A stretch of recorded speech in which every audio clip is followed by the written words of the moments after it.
Hi, it's Steve. Today we'd like to show you how to change the surface element on your range. It's a really easy job and you won't need any tools.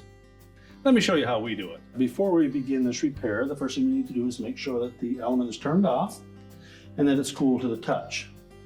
We're simply going to lift up on the end opposite the terminals and pull it out of the terminal block. Before we replace it, we'll look at those terminals, and if there's any signs of corrosion or arcing, we'll need to replace not only the element, but the terminal block as well.